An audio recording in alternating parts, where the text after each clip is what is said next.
"Give me the boy, or I will kill you all." That wasn't my mother's voice. It was a growl from something ancient, something dark. What started as a land dispute turned into a battle for my very soul. This is Adam's chilling confession. Let's hear Adam's terrifying confession. What I'm about to share happened to one of my close friends and his family. His name is Adam, and I'm telling this story on his behalf. My name is Adam. Let me begin by telling you about our home and family. We lived in a quiet village on the western side of a small town. Behind our house ran a dark, narrow river that locals said had its own history, stories people didn't like to talk about at night. In our two-story house, I lived upstairs with my older sister and my mother. One of my aunts lived on the floor below. When this incident occurred, I was in 5th grade at the time. Since I was young, I was a bit brave and independent-minded. That's why I slept in a separate room by myself. I don't remember the exact date when this incident began. One night, I was sleeping in my room. Suddenly, the sound of something woke me from my sleep. It was the deep hours of the night, so the room was quite dark. As I was getting down from my bed, I felt something liquid under my foot. A moment later, I realized that several drops of blood had fallen near my bed. I was definitely frightened, I'll admit that. So in the morning, I told my mother, "Mom, where did this blood near my bed come from?" My mother didn't take it seriously. She said, "It's probably just a nosebleed from the dry air. Go wash up." She didn't really take the matter seriously at all. Then the next night, like usual, I slept in my room. Again, suddenly I woke up to a humming, buzzing sound. Then again, I saw several drops of blood in front of my bed. The next day when I told my mother about it again, she still didn't take it seriously. From that point on, almost every single night, this incident would occur. When I told my mother, for some reason, she would avoid the topic. I was young, so I didn't really understand much. A few days after this, suddenly, one day, my mother noticed that money had disappeared from her purse. She thought maybe she had lost it, or that one of us kids had taken it, so she didn't worry much about it. After that, for a few days, nothing else happened. A few days later, my mother again noticed that money had disappeared from her purse. So she thought maybe she had gone to the market and the money had fallen out. She took it as normal. After that, for about a month, nothing particular happened. Then one morning, I woke up and couldn't find my mother at home. I learned from my sister that Mom had gone to see some kind of local spiritual healer. Why she went, my sister couldn't say. When Mom returned, I saw that she was bringing back blessed water that had been prayed over. I asked her why she had gone. Since I was young at the time, she avoided the topic and wouldn't explain. After that, nothing much happened for a few days. Gradually, I began to notice some changes in my mother. For instance, she would frequently become ill. Day by day, she was withering away, getting thinner and weaker. This continued until one time, my mother actually had a heart attack. When I would ask Mom anything about it, she wouldn't tell me. I should mention that for several days, nothing happened to me either. But one night, I saw a woman in my dream. She looked like she came from a completely different belief system, something unfamiliar to us. She was sitting and reciting something. I couldn't understand the language. It sounded like some kind of chant or incantation.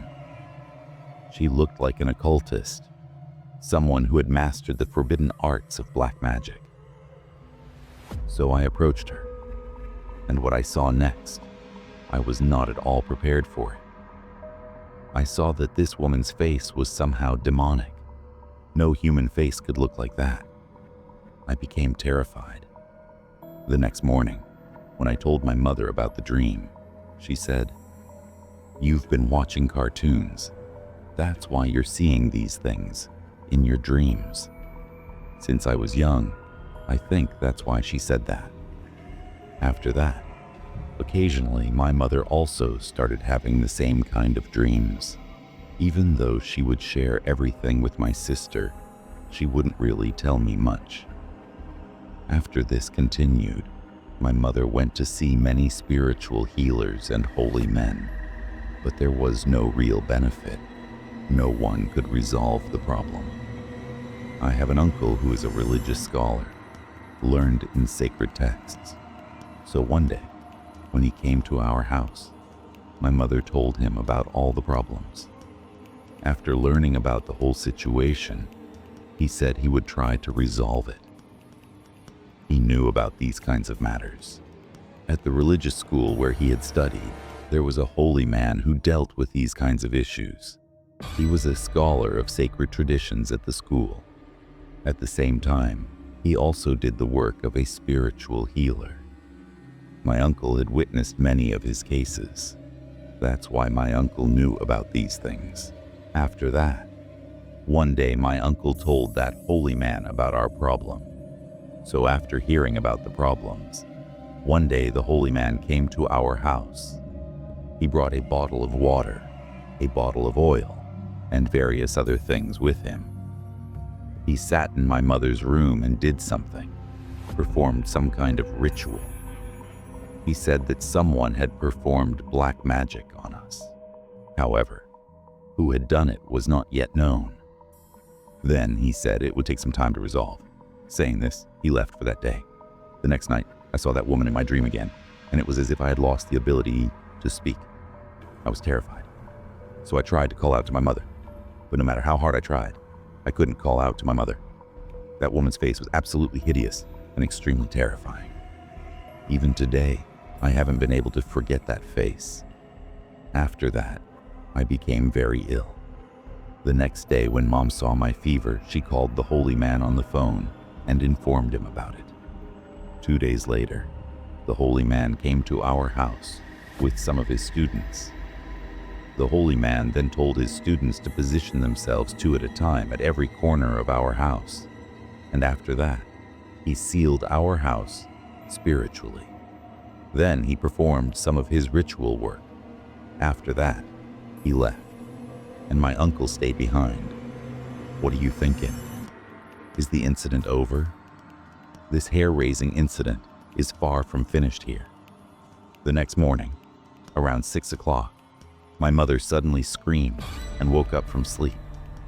She said she had seen that strange woman again, the one who looked like she followed an old, unfamiliar faith. So when we asked for details, she told us. According to my mother's account, I'm telling you about the dream. The woman who haunted my dreams, the one who looked like she came from an old, unfamiliar faith, appeared again last night. But this time, she wasn't alone. 2 men were standing with her. The men looked somewhat demonic in appearance. Seeing their faces, I became very frightened. They were chasing me through a forest. Then I also saw my daughter there. She appeared to me once and then disappeared somewhere again.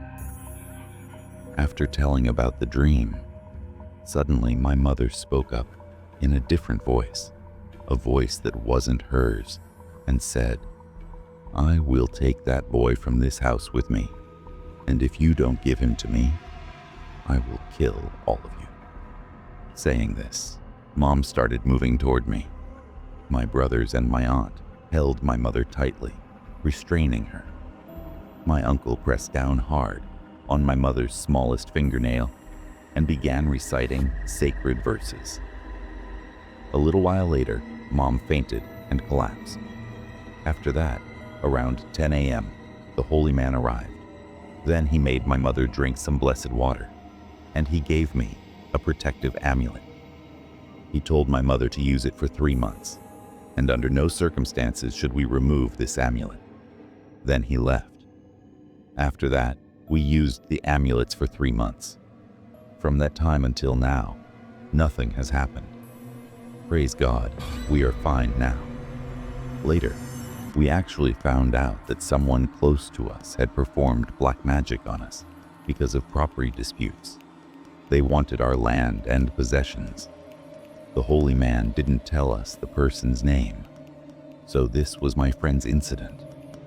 Please forgive any mistakes in my narration. Do you have a terrifying encounter of your own? A story that haunts you to this day? We want to hear it. Whether it's a whisper in the dark or a shadow you can't explain, share your story in the comments or send it to us via email. Your experience could be the focus of our next chilling episode. If this story gave you goosebumps, make sure to hit the like button and subscribe to True Spirit Encounters. Don't forget to share this video with someone who thinks they're brave enough to watch it alone. Until next time, keep your lights on.